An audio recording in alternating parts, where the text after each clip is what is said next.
नमस्कार। यह उस दौर की बात है जब राजपूतों के उत्थान का समय था। सब एक से एक बढ़कर पराक्रमी और शूरवीर, लेकिन शौर्य का उपयोग केवल एक दूसरे के विरुद्ध। किसी के अधीन रहना तो सीखा ही नहीं। एक बार शत्रु मान लिया तो बस हर समय बदला बदला और बदला। सदियों तक घोषवाक्य रहा, जाको बैरी सुख से सोवे ताके जीवन को धिक्कार।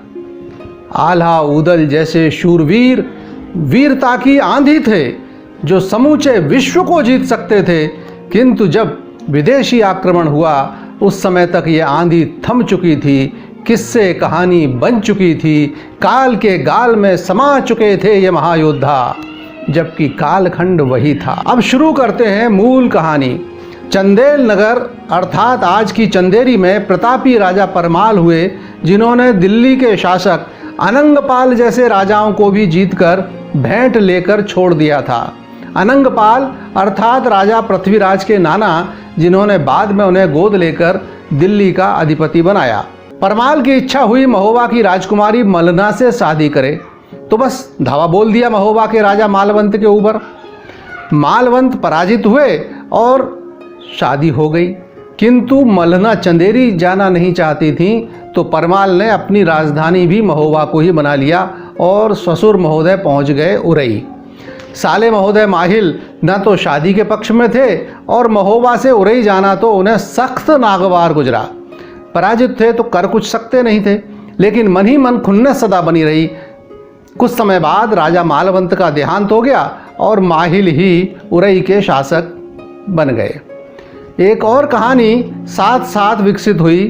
चंद्रवंशी महाराज चंद्रवर्मा के कुल में एक सोरठ नामक प्रतापी राजा का संसार से मोह भंग हो गया और वे सन्यासी होकर योगीराज गोरख के आश्रम में रहने लगे। उनके 2 अबोध बच्चे भी ऋषि आश्रम में उनके साथ ही रहे। तभी काल का निमंत्रण आ गया और सोरठ स्वर्गवासी हुए और उनके दोनों बच्चे दक्षराज और बच्छराज की परवरिश आश्रम में ही हुई। महर्षि ने उन्हें क्षत्रियोचित शिक्षा दी और सभी अस्त्र शस्त्र संचालन में पारंगत बनाया।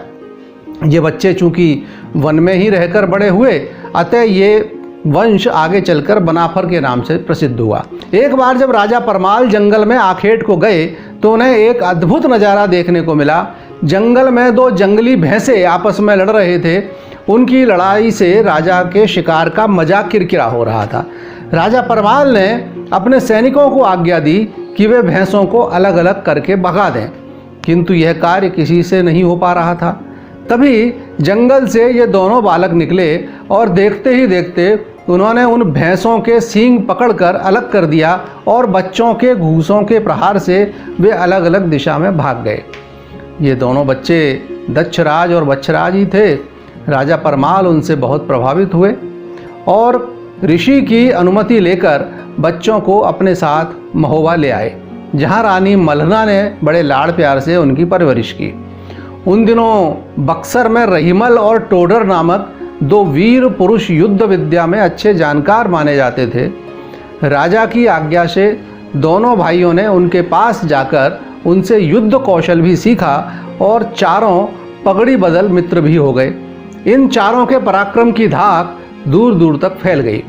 एक दिन इन चारों का किसी बात पर बनारस के मुस्लिम योद्धा मीर ताल्हन व उसके बच्चों के साथ विवाद हो गया, तो उसके निपटारे के लिए ये महोबा की ओर चले। रात हो जाने के कारण नगर का फाटक बंद हो चुका था, अतः बाहर रुककर सुबह होने का इंतजार कर रहे थे। तभी देखा कि एक बड़ी भारी सेना ने महोबा पर आक्रमण कर दिया है और वे दुर्ग का फाटक तोड़ने का प्रयास कर रहे हैं। 5 वीर आपस का विवाद भूलकर उस सेना पर टूट पड़े। इन लोगों के प्रबल पराक्रम से आक्रमणकारी मांडू के राजकुमार करिंगा राय की सेना के पांव उखड़ गए। करिंगा राय को भड़काकर राजा परमाल के साले माहिल ने ही भेजा था। प्रातःकाल जब पूर्ण शांति हो गई तब किले के द्वार खुले। बुद्धिमान राजा परमाल ने मीर ताल्हन को अपनी सेना का सेनापति बना लिया और रहीमल और टोडर को भी महोबा में ही अपना सहायक बनाकर रोक लिया। रानी मलना ने राजा परमाल को सुझाव दिया कि दक्षराज और बच्छराज की शादी करवा देना चाहिए, कहीं ऐसा ना हो कि ये दोनों अपने मित्रों के साथ बक्सर चले जाएं।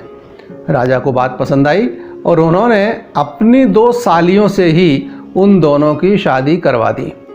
दक्षराज के लिए महोबा से आधा कोस की दूरी पर दशहरपुरवा नामक ग्राम में एक दुर्ग और महल बनवाकर दे दिया गया और बच्छराज को सिरसागढ़ दे दिया गया। किंतु दोनों भाई साथ साथ दशहरपुरवा में ही रहने लगे। माहिल और भी ज़्यादा नाराज हो गया, लेकिन कर कुछ सका नहीं और धीरे धीरे 5 वर्ष गुजर गए। दक्षराज की पत्नी देवल देवी ने एक बालक को जन्म दिया जिसका नाम आल्हा रखा गया।